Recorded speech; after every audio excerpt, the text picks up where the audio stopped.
The wind screamed across the high desert, dragging sand and rain like angry spirits. A pale moon hid behind heavy clouds, leaving the land ghostly and dark. On the edge of that vast, forgotten frontier stood a small log cabin, weather, beaten, solitary, and wrapped in the scent of smoke and cedar. Inside, a single father named Samuel Cole sat by the dim firelight, mending an old saddle strap while the storm prowled outside. He was a man molded by hardship, his hands scarred from years of work, his eyes quiet but heavy with sorrow.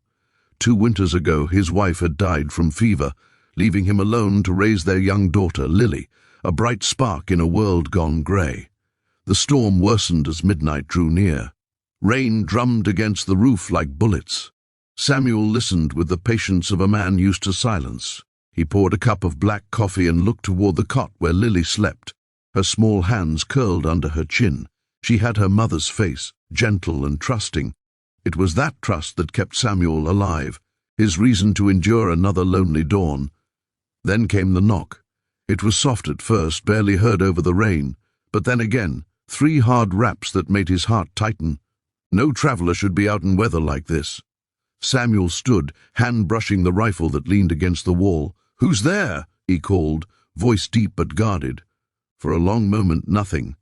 Then came a voice, hoarse, trembling, female. "Please, I need shelter." Samuel's jaw set. A woman out there in the storm? Every instinct screamed caution. Yet something about that voice, tired, desperate, made him move. He lifted the latch and the wind burst in, carrying rain and cold air into the room.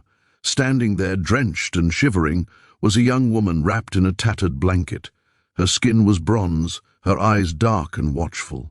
Samuel recognized her instantly, not her face, but what she was. Apache.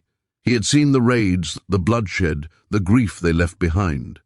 Settlers feared the Apache, and the Apache feared no one. But this woman looked more broken than dangerous. "Please," she whispered, "just for the night.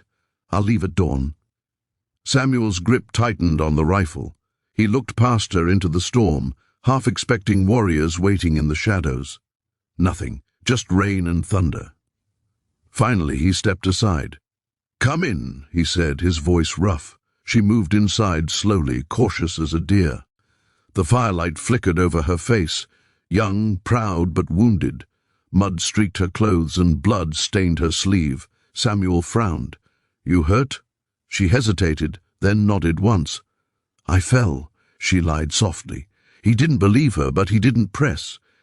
He fetched a blanket and handed it over. Lily stirred in her sleep, blinking up at the stranger. "Papa, who's she?" Samuel glanced down. "Just someone needing a roof, sweetheart. Go back to sleep." The woman smiled faintly at the girl. For a fleeting second, warmth crossed her face, then vanished behind guarded eyes. As the night deepened, Samuel sat across from her by the fire. She said her name was Nayeli. Her voice carried the rhythm of the desert, gentle yet firm.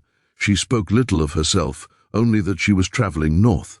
Samuel didn't ask questions. He'd learned that every stranger carried ghosts. But still, something about her unsettled him. When the wind died and only the crackle of wood remained, he caught her watching him, not with fear, but with sadness, like she knew something he didn't. Later, when Lily was asleep, Nayeli whispered, "You have a kind heart, Mr. Cole. Most men would have left me outside." Samuel shook his head. "Kindness don't cost much, but foolishness does." She smiled faintly. "Then maybe I'm lucky you're both." He should have laughed, but he didn't. Something about her words hit deeper than he wanted to admit. As dawn neared, Samuel drifted into uneasy sleep. The storm had passed, but the air felt different, too still, too heavy. He woke before sunrise to find the fire low and the cot empty. Nayeli was gone. On the table, where she'd sat, lay something small and carved from wood, a feather-shaped charm wrapped in a strip of cloth. Beneath it, written in shaky English, were the words, "Forgive me."